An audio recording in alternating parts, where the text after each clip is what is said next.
Hola, ya estamos aquí, amigos, como cada jueves, los de los misterios. Y estamos preparados, como siempre, una semana más para traeros esos misterios que tanto os gustan. Como siempre, y bueno, desde hace casi 2 años, soy vuestro compañero y amigo Abel Rangel, que junto con Elisa Carbonell os vamos a acompañar durante la próxima hora. Así que nada, os invitamos a quedaros con nosotros. Y es que hoy os traemos, amigos, un tema muy especial. Y digo especial porque nos afecta a todos. Nos afecta a todos cuando apagamos la luz y nos metemos en la cama. Todos, en algún momento de nuestras vidas, hemos sentido miedo alguna vez.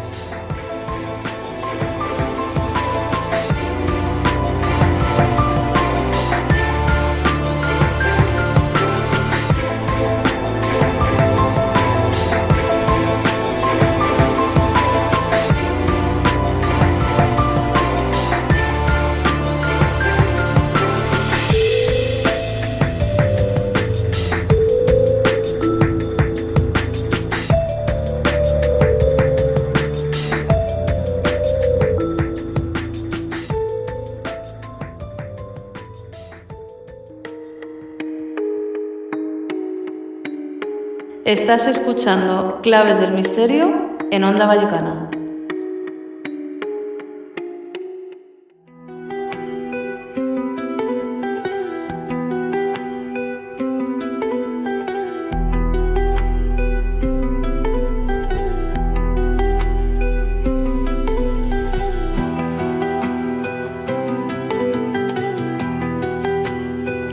Buenas o malas noches, queridos compañeros del misterio.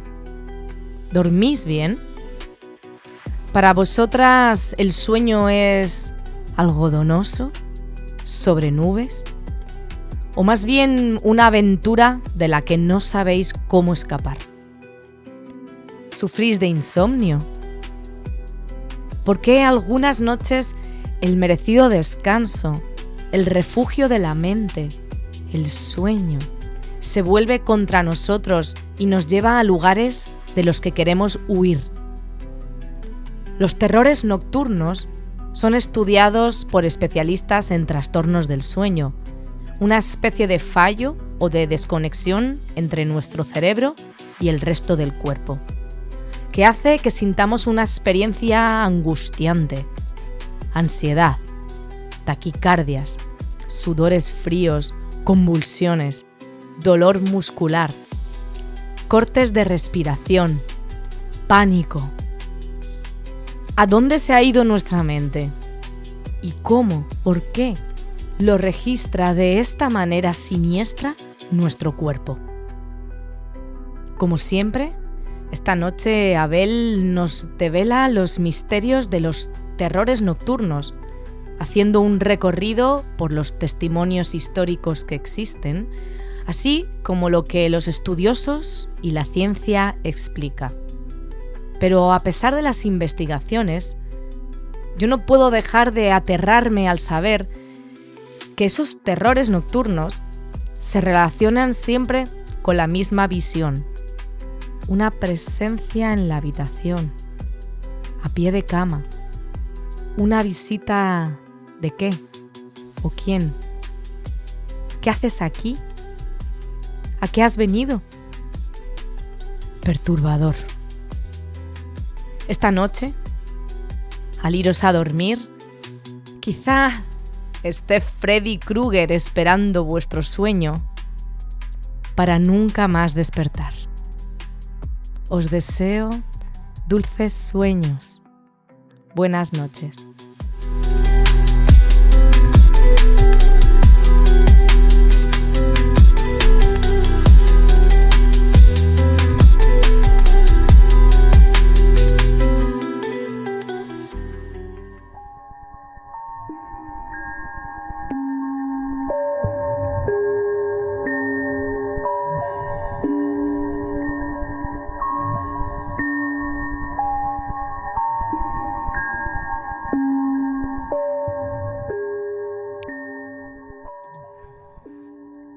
Hay noches, amigos, en las que dormir no es descansar.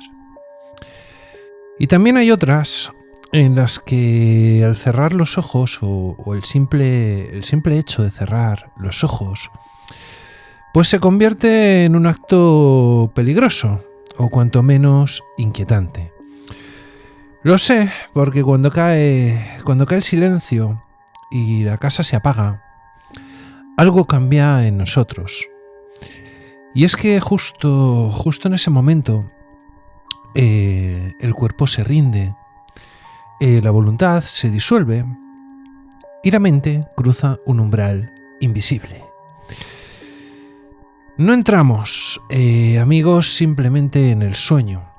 Y bueno, sobre esto hay bastante literatura escrita.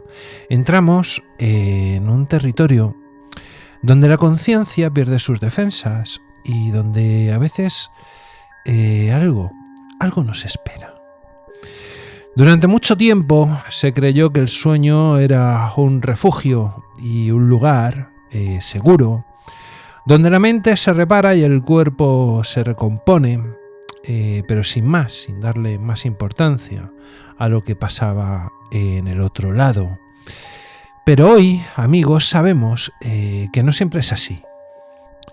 Hoy en día, gracias a los avances técnicos y al estudio del sueño, sabemos que el sueño puede ser también un escenario hostil y un espacio donde el miedo no necesita formas definidas para ser absoluto.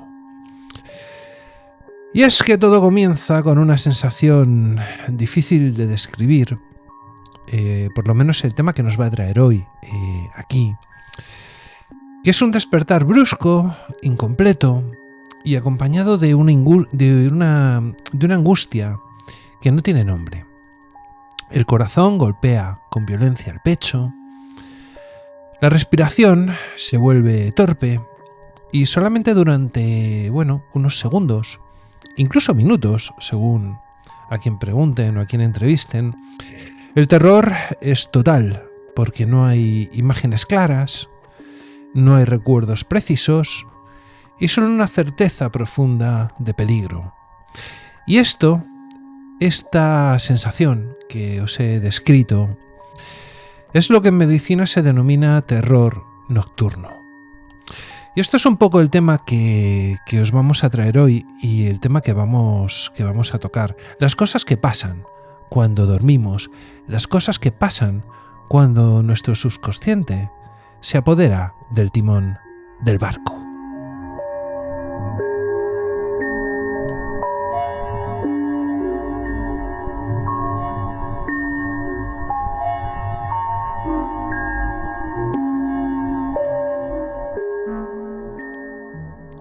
Y es que, amigos, los terrores nocturnos han sido estudiados, además, durante décadas, en universidades especializadas en trastornos del sueño.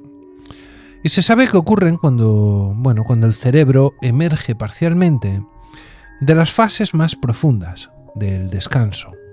Una parte del cerebro empieza a emerger y otra sigue todavía dormida.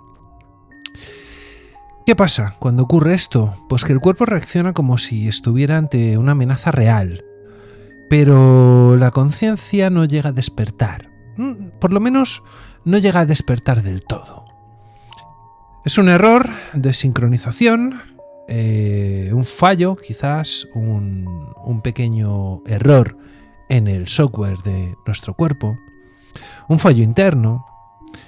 Pero sin embargo la experiencia es devastadora para el que la sufre y para el que la vive. Y es que a diferencia de las pesadillas, el terror nocturno no construye una historia. No necesita monstruos ni escenas elaboradas que vivimos en los sueños. Aunque a veces sean un poco extrañas, pero ciertamente son historias. Este miedo, este terror nocturno aparece desnudo, sin contexto y como una descarga también directa al sistema nervioso.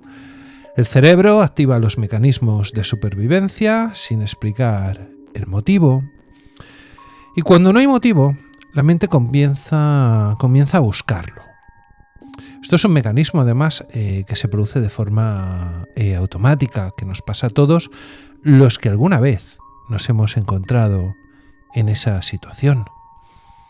Y es que, amigos, con el paso del tiempo, son muchas, además, las personas que desarrollan un miedo, lo que se llama miedo anticipatorio.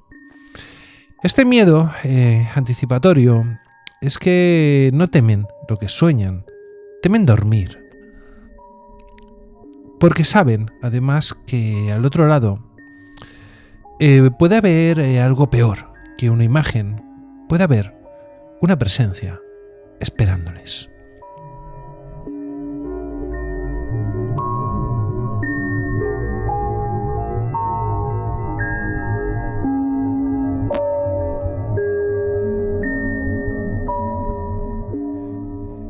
Y es, amigos, en este punto cuando el fenómeno cambia. Cuando el despertar ya no es caótico, sino inquietantemente lúcido. Los ojos se abren y la habitación está ahí, como siempre, reconocible, familiar. Tu cama, tus paredes, la penumbra, todo parece real. Y bueno, en cierto modo lo es, pero el cuerpo no responde. Intentar moverse en este punto, además, resulta imposible. Tus ojos miran a la habitación, reconoces todo, pero eres incapaz de mover un músculo. Intentar hablar es inútil, aunque tengas ganas de llamar la atención de alguien. El pecho pesa. La respiración se hace cada vez más dificultosa. Y es aquí el punto donde, amigos, la parálisis del sueño ha comenzado. Y es que desde la neurología se explica con precisión. Y es que durante el sueño REM, el cerebro bloquea la musculatura voluntaria para evitar que actuemos en nuestros sueños. O sea, que básicamente que nos movamos demasiado y podamos tener un percance mientras soñamos. Y es que en la parálisis del sueño ese bloqueo persiste, ese mecanismo de seguridad del cerebro persiste mientras la conciencia se despierta. El cuerpo está atrapado entre esos dos estados. Pero esta explicación, aunque correcta, no alcanza a describir lo que ocurre a continuación. Porque en ese estado el cerebro sigue soñando, aunque nuestro cuerpo puede ver la habitación. Y el sueño se proyecta sobre la realidad que ven nuestros ojos. Y es entonces, amigos, en ese punto, cuando estamos en la habitación, el cerebro está proyectando esos sueños por encima de lo que están viendo nuestros ojos, cuando aparecen las figuras. Esos llamados visitantes de dormitorio. Y no se trata para nada de un mito moderno ni de una sugestión cultural reciente. De hecho, amigos, existen descripciones casi idénticas desde hace siglos, en contextos históricos y geográficos, además, completamente distintos. Siempre se repite la misma escena, siempre el mismo terror. Y esta es que, pues es una presencia en la habitación. Sí que es verdad que aquí varían un poco los detalles. A veces se describe a esta presencia que se sitúa junto a la cama, otras veces de pie, a veces encima del cuerpo inmóvil, como flotando, como si estuviese justo encima tuya. Y es que la figura suele ser oscura o definida y puede parecer además el rostro tener rasgos imposibles de olvidar, pero siempre transmite una sensación clara. no está ahí por casualidad. Y es que, amigos, estudios realizados en hospitales universitarios, de Europa y de Norteamérica, se ha demostrado cómo el cerebro, en este estado híbrido, proyecta imágenes oníricas sobre la percepción real del entorno. Es como si las dos realidades se superpusiesen, como si lo que estamos soñando se montase encima de lo que ven nuestros ojos. Y es aquí cuando el dormitorio, cambia y se convierte en un escenario compartido por la vigilia y por el sueño. Y lo que se ve no está físicamente allí, pero se percibe con la misma intensidad que cualquier objeto real. Y es que lo inquietante, amigos, es que, estas figuras no son pasivas, no son simples sombras. Muchas parecen observar, incluso acercarse o interactuar con la persona. Y hay descripciones de manos que presionan el pecho, de respiraciones ajenas en la oscuridad que notas justo detrás de la oreja. También esa sensación de que el cuerpo no puede huir, de que no puede moverse, pero también de que no puede defenderse. Solo puedes sentir. Te sientes vulnerable y ciertamente a merced de esa sombra. Y es que en algunos casos documentados en hospitales, en Suecia y Alemania, las personas describen la misma figura noche tras noche durante años. La repetición genera una sensación de identidad y, como si no fuera una creación aleatoria, sino algo con continuidad, la ciencia explica este fenómeno como un patrón estable construido por la memoria emocional, y el miedo refuerza la imagen refuerza el miedo y mutuamente se retroalimentan. Pero incluso sabiendo esto y sabiendo que es un mecanismo del cerebro, la experiencia no va a perder el carácter perturbador. Y es que a veces, y esto es lo más extraño, los visitantes no se limitan a observar. A veces hablan. Las voces durante el sueño y la parálisis han sido registradas clínicamente. Frases claras, audibles, recordadas con exactitud tras el episodio por la persona que lo ha sufrido. Y es que no se trata de pensamientos difusos ni de ideas sin sentido, son mensajes con una cierta estructura. Órdenes, advertencias, revelaciones incluso. Y es que el cerebro activa las áreas responsables del lenguaje, mientras la narrativa onírica sigue en marcha, sigue haciendo su trabajo. Y la mente se habla a sí misma, pero lo hace con una autoridad que no tiene, que no parece propia de ella misma. Algunos mensajes, además, se ha documentado que son breves, una palabra, un nombre. Otros son más elaborados y, en ciertos casos, además, se repiten con una precisión inquietante, como si algo insistiera en ser escuchado. La psicología explica estos mensajes como manifestaciones de conflictos internos, recuerdos reprimidos o emociones ciertamente no resueltas.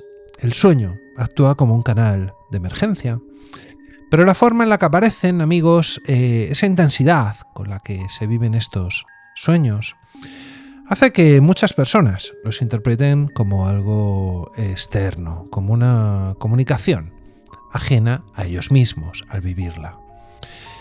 Y cuando el sueño comienza a parecerse demasiado a la realidad, el miedo se multiplica. Y es que existen casos documentados de personas que sueñan con situaciones que posteriormente se cumplen de forma parcial o total. Accidentes, encuentros, noticias inesperadas, desde el punto de vista estadístico, además de que ciertamente tenían muy pocas probabilidades de ocurrir. Y es que la explicación es clara. Soñamos constantemente y solo recordamos aquellos sueños que coinciden con eventos reales. Esto sería bastante normal, porque además el resto se olvida, solamente digamos que nos quedamos con lo que nos interesa o con lo que coincide con lo que hemos vivido realmente. Esto se le llama el sesgo del superviviente, en el que solamente te quedas con lo que coincide con la narrativa que está en tu cabeza. Y es que no hay predicción, podríamos decir que hay selección. Pero la mente humana no funciona con estadísticas cuando el impacto emocional es muy fuerte. Y para quien lo vive, la coincidencia se convierte en certeza. Y es que el resultado es un deterioro progresivo del descanso. Para estas personas, dormir se convierte en una fuente de ansiedad. El miedo se anticipa y esa anticipación aumenta la probabilidad de nuevos episodios. Digamos que es una pescadilla que se muerde la cola y va retroalimentándose a sí misma. Es el círculo perfecto, un mecanismo que se alimenta a sí mismo.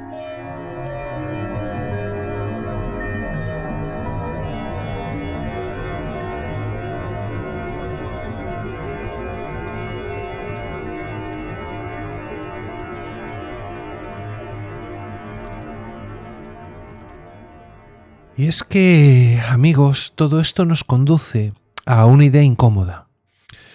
No a una frontera clara entre lo normal y lo perturbador.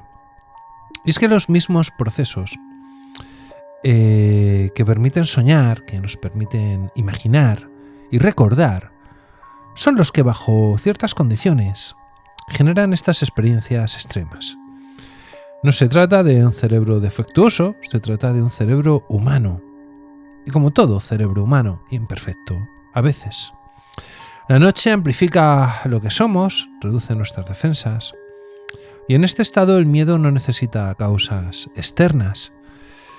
Y es que quizás, amigos, por eso estas experiencias han sido interpretadas durante siglos como visitas, ataques o presencias sobrenaturales, porque desde dentro no hay diferencia.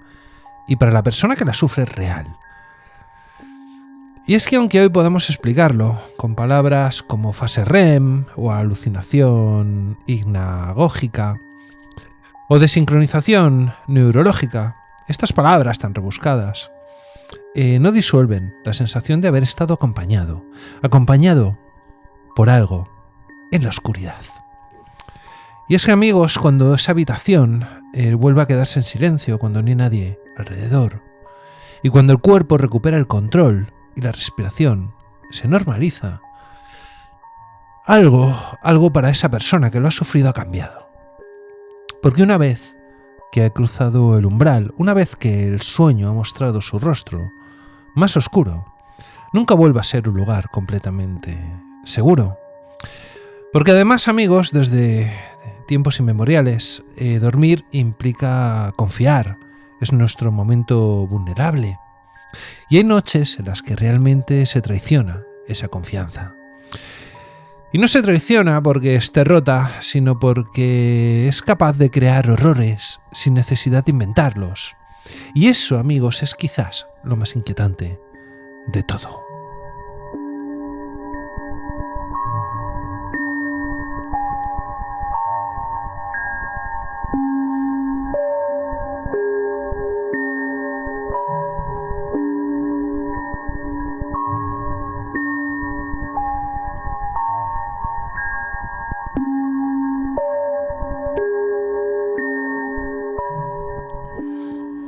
Y es que los archivos clínicos del Instituto Karolinska en Estocolmo, y este va a ser uno de los casos que os voy a traer hoy. En este instituto se recogió el caso de una mujer de 37 años que durante casi 8 años experimentó episodios de parálisis del sueño, como os he contado antes, con una figura recurrente. La descripción no varió con el tiempo. Ella describía una silueta alta, inmóvil, situada siempre junto al armario del dormitorio. Esta silueta que describía a la mujer no hablaba, no tocaba, simplemente estaba allí, simplemente observando. Los registros confirmaron además que los episodios se producían durante despertares incompletos en la fase REM, y aún así la paciente desarrolló una convicción persistente de estar siendo observada. Y es que este tipo de repetición es clave, y no se trata además de imágenes caóticas. El cerebro, construye una escena estable, casi ritual, la misma posición, la misma distancia, la misma secuencia. Primero la inmovilidad, después la presión en el pecho, la presencia y finalmente la liberación. El miedo no disminuye además con el tiempo, aumenta precisamente por eso, por la repetición. También en la unidad del sueño de la Universidad de Utrecht se documentó un patrón similar en varios pacientes adultos sin antecedentes psiquiátricos. Y es que, en todos los casos el visitante o la sombra aparecía en el mismo punto del dormitorio y mantenía una forma constante. Los investigadores concluyeron que la anticipación del episodio reforzaba la vividez de la alucinación y el cerebro no improvisaba, simplemente reproducía. Y es que, amigos, no todos los visitantes permanecen en silencio como los casos anteriores. También ha habido otros en los que la cosa cambiaba. Y es que en 2011, en el Hospital Universitario de Heidelberg, en este hospital se registró un caso especialmente perturbador. Un hombre de 42 años comenzó a experimentar parálisis del sueño, acompañada de una figura sentada sobre su pecho. La presión era tan intensa que llegó a ser evaluado por posibles problemas cardíacos. Y durante los episodios la figura emitía frases cortas, eran siempre las mismas, no eran incoherentes, eran órdenes, simples, imperativas. Y es que los estudios neurológicos mostraron activación anómala de áreas relacionadas con el lenguaje y la percepción auditiva durante el estado de parálisis. La explicación clínica es clara: el cerebro genera una voz interna proyectada como externa, pero la vivencia subjetiva era la de una comunicación dirigida y con intención. Y es que existen expedientes aún más complejos, en los que la experiencia además no se limita solo al dormitorio. En este caso además es bastante curioso. En la Universidad de Toronto se estudió un caso de una mujer que tras años de parálisis del sueño con visitantes comenzó a experimentar intrusiones durante la vigilia. Ella decía que no veía figuras completas, pero percibía sombras en el campo visual periférico. Era como estar mirando, como la sensación que tenéis cuando miráis a una persona, pero estáis viendo a las personas que caminan detrás de ella. Justo esa sensación, y especialmente en situaciones de cansancio extremo. Este fenómeno, amigos, no implica pérdida de contacto con la realidad, no es una psicosis, es una contaminación sutil de los estados mentales. Y es que los mensajes en sueños aparecen con especial frecuencia en estos casos prolongados. En la clínica Mayo se han descrito además episodios en los que el contenido verbal del sueño no solamente se recuerda, sino que se impone durante el día. Algunas frases que recuerda a la persona, que surgen sin esfuerzo consciente. Palabras que parecen ajenas al pensamiento habitual y se cuelan de repente. En uno de los casos registrados, además el contenido del mensaje estaba relacionado con un recuerdo traumático sufrido por la persona y que había sido reprimido además durante décadas. El sueño no anticipaba el futuro, reconstruía el pasado. El cerebro utilizaba el lenguaje como herramienta para reforzar el recuerdo y emerger. La forma era inquietante, el fondo clínicamente comprensible. Y aún así el efecto emocional fue devastador. Hay también casos en los que sueños parecen coincidir con acontecimientos posteriores, como si fuese una especie de revelación de lo que va a suceder. Y es que en el Hospital Universitario de Ginebra se analizó durante años este tipo de experiencias. La conclusión estadística fue contundente. La coincidencia es inevitable y cuando se sueña de forma recurrente y se recuerdan no solamente los aciertos, pero desde dentro la coincidencia no se vive como azar, se vive como una señal, aunque realmente sea azar. Y es que cuando algunos elementos convergen, la parálisis, las figuras, las voces, el sueño deja de ser un proceso pasivo y se transforma en un espacio de confrontación. Dormir implica exponerse y una exposición genera una vigilancia constante.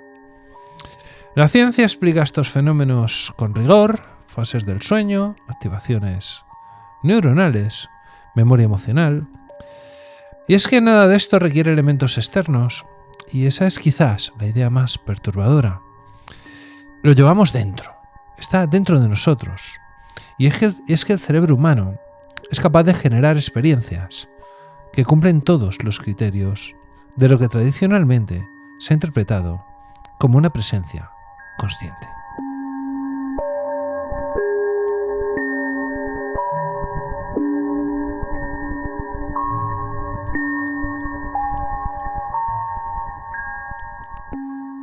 Pero claro, amigos, dormir es necesario. Pero para quienes han cruzado este territorio oscuro del sueño, ya no es un refugio neutro, es un lugar donde la mente puede volverse contra sí misma. Y no hacen falta fantasmas para explicar el terror nocturno, basta con un cerebro humano funcionando en el límite, además, entre la vigilia y el sueño. Y ese límite, cuando se rompe, no siempre se vuelve a cerrar del todo. Pero hablando, además de sueños, amigos y amigas, no podíamos y además no quería dejar pasar una historia que quería traer al programa, a Claves del Misterio, para todos vosotros, que fue, los que tengáis cierta edad o tengáis más de 40 años, seguramente lo recordéis. Bueno, seguramente no, lo vais a recordar. Hablamos de una figura que durante muchos años fue el rey de los sueños, el rey del terror en los sueños de un grupo de adolescentes. Hablamos de Freddy Krueger.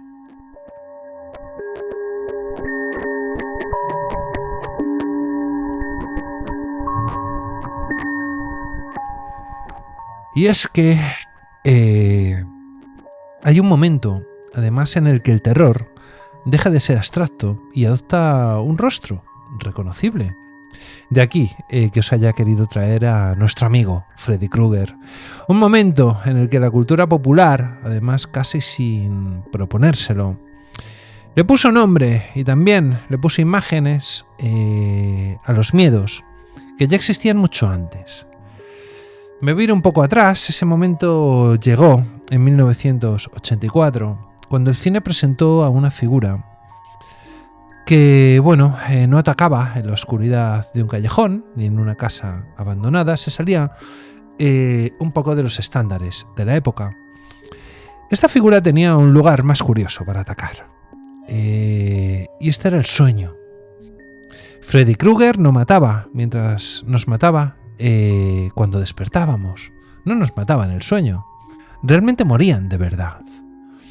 Y es que en las películas Freddy es un asesino, es por contaros un poco para los que no lo hayáis conocido o no hayáis tenido el gusto de ver las películas. Yo os la recomiendo, además podéis buscarla, Freddy Krueger, hay un montón de películas referentes al tema. Y es que en las películas Freddy es un asesino que habita en el mundo de los sueños. No necesita entrar en la habitación, no necesita forzar puertas, Simplemente lo que hace es esperar a que la víctima se duerma y una vez dentro del sueño, aquí ocurre algo muy curioso, y es que las reglas cambian. El cuerpo está indefenso, el dolor que sienten en el sueño es real y lo que ocurre en el sueño tiene consecuencias físicas irreversibles en la vigilia. Morir dormido, el hecho de morir dormido, deja de ser una metáfora y se convierte en una sentencia. Literal, si mueres en el sueño, mueres en la vida real. Y es que el mecanismo es inquietantemente simple. Si la víctima se duerme, Freddy aparece. Si intenta huir dentro del sueño, el espacio se deforma, los pasillos se alargan, las piernas pesan. La lógica desaparece exactamente igual que ocurre en las pesadillas reales. No hay escapatoria porque el escenario no obedece a las leyes físicas, sino a las leyes emocionales. Aquí en este territorio, en el territorio de Freddy, el miedo manda.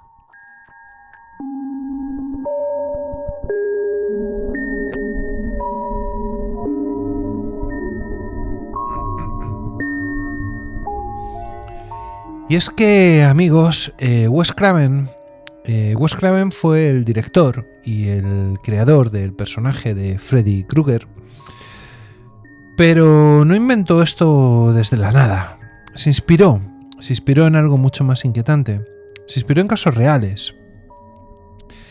Y es que a finales de los años 70 y principios de los 80, varios medios estadounidenses comenzaron a informar sobre un fenómeno extraño que afectaba a los refugiados procedentes del sudeste asiático. Era la etnia Hmong. Y es que jóvenes aparentemente sanos morían mientras dormían sin causa médica clara. Y el fenómeno fue denominado posteriormente como síndrome de muerte súbita nocturna. Muchos de estos hombres compartían un patrón perturbador.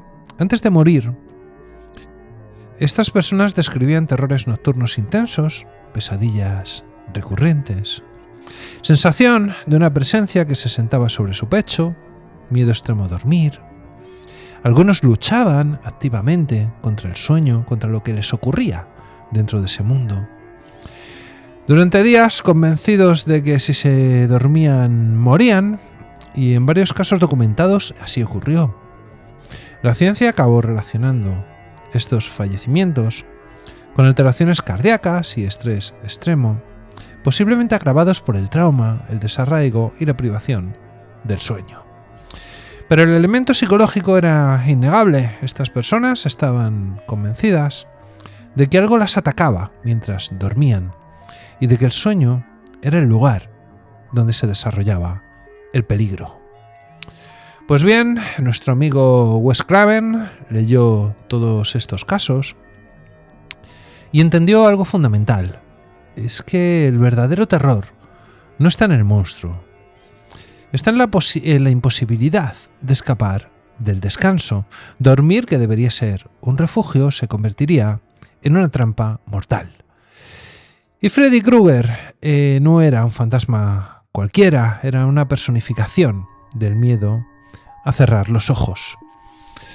Incluso su diseño responde a una lógica profundamente psicológica. Y es que Freddy, cuando los que hayáis visto las películas o los que tengáis la oportunidad de buscarlo, os encontraréis a un personaje con el rostro quemado, que no solamente es una imagen grotesca, remite al trauma y algo que no debería verse, algo feo. También tiene un jersey de rayas, de colores, rojo y negro. Y es que fue elegido porque, según los estudios de percepción, este rojo, este negro y este verde juntos generan una incomodidad visual difícil de procesar. Nuestro amigo Freddy también tenía un guante, imaginaros un guante de jardín, con unas cuchillas a modo de tijeras, una en cada dedo de la mano, cosidas al guante. De tal manera que cuando se ponía el guante era como si tuviese garras. Y es que el guante con cuchillas no es un arma práctica, es un símbolo. Es una extensión del cuerpo diseñada para rasgar y no para matar rápidamente, sino para prolongar el miedo y el sufrimiento. Y es que, amigos, hay un detalle aún más revelador, y es que Freddy ataca durante la parálisis del sueño sin nombrarla, porque no aparece en ninguno de los capítulos, pero ese es su territorio de actuación. Y las víctimas están inmóviles, intentan gritar y no pueden. Y exactamente cumplen las características descritas en los estudios clínicos durante décadas. Y es que en las películas los personajes, amigos, intentan mantenerse despiertos para sobrevivir. En estas películas de Freddy Krueger toman café, toman estimulantes, se hacen autolesiones para no quedarse dormidos. Y cuanto más luchan contra el sueño, más debilitados están cuando finalmente caen en él, cosa que pasa tarde o temprano. Es una representación casi literal de lo que ocurre en los casos reales de parálisis y terrores nocturnos recurrentes. El miedo al sueño alimenta el problema y la privación de descanso intensifica las alucinaciones. Y es aquí, amigos, donde el círculo se cierra, ese círculo perfecto. Es que Freddy no invade el sueño por casualidad, lo domina y lo controla. Y eso conecta con una idea profundamente inquietante, y es que el sueño no es un espacio neutral, sino un territorio gobernado por procesos que no controlamos conscientemente. Y es que lo más perturbador de nuestro amigo Freddy es que solo existe si te duermes. No persigue cuando estás despierto, no puede actuar en el mundo consciente. Necesita sí o sí ese estado intermedio en el que la mente baja la guardia, junto al mismo estado, además, en el que ocurren los fenómenos que hemos recorrido durante todo este monográfico: terrores nocturno, parálisis, visitantes de dormitorio. Y es que el cine convirtió en mito lo que la neurología describe con términos técnicos, pero el núcleo es el mismo, la experiencia de sentirse atrapado dentro de la propia mente, de percibir presencias con, vaya usted a saber, qué intenciones. Por eso Freddy Krueger sigue siendo inquietante décadas después, no envejece con otros monstruos.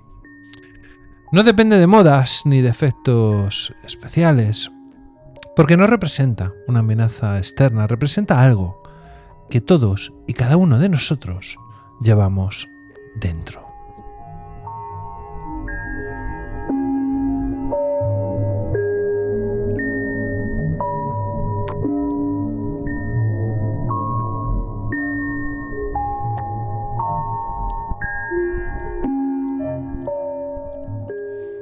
Y es que, amigos, al final Freddy no viene de un infierno sobrenatural, viene del mismo lugar que las figuras que hemos visto esta noche, esas sombras que se aparecen en las habitaciones.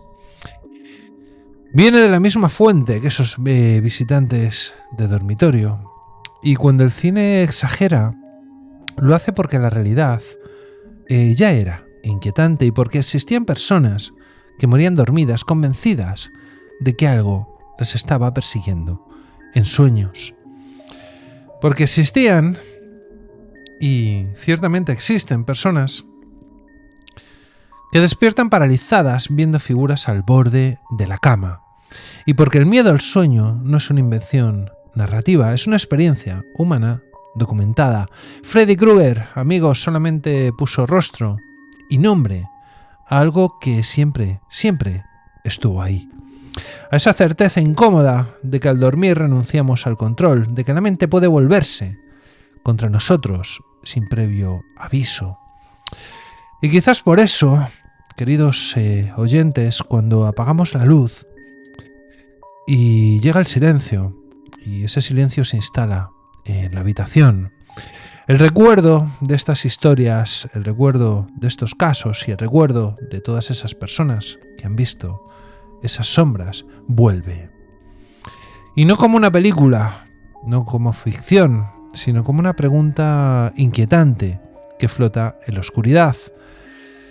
Y es lo que todos nos preguntamos: ¿qué ocurre realmente cuando dormimos? Porque si el sueño puede convertirse, amigos, en un lugar donde el miedo toma forma, entonces la noche no es solamente descanso. Es un territorio que cruzamos cada día sin saber exactamente, y ahí quizás está lo bonito también, qué nos espera al otro lado. Y eso, queridos oyentes, más que cualquier monstruo, es lo que hace que algunas personas prefieran no dormir y que otras se sientan atraídas a ver qué hay al otro lado del sueño.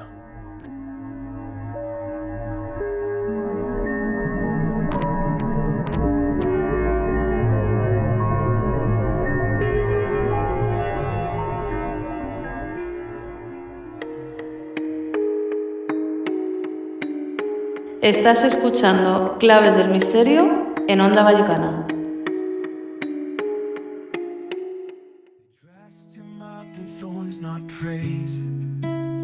And mocked the king with human ways, but Jesus stood with silent grace.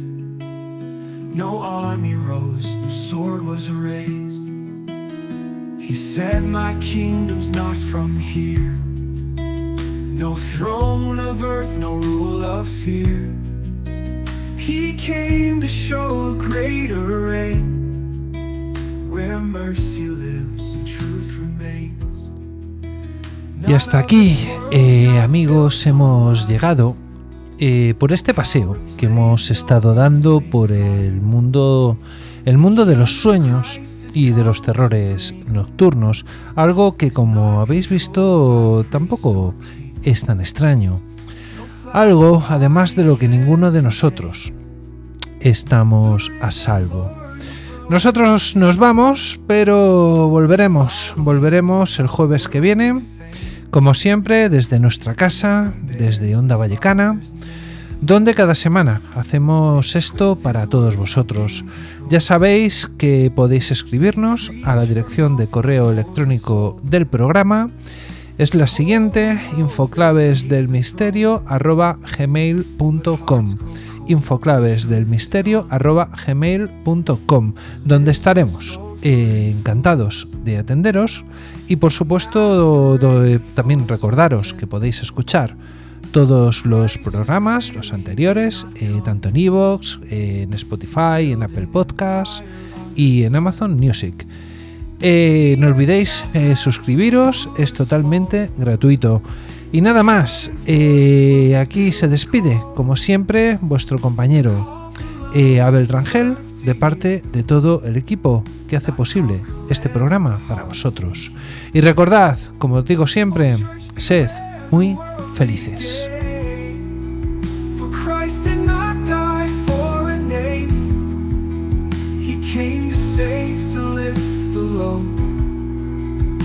Plant a kingdom few would know. We are not called to grasp and fight, but shine His truth, His holy light.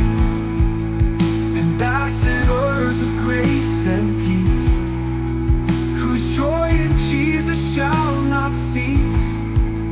One day He'll come with heaven's fire, not to sit in some worldly empire, but to bring justice pure and high, and reign forever in the sky. Not of this world, no throne of man, no politic, no earthly plan. The Lamb who reigns will not be used by selfish hearts or power abused. We lift His name, not flag or sword. We serve the everlasting Lord. His kingdom stands, His word is true.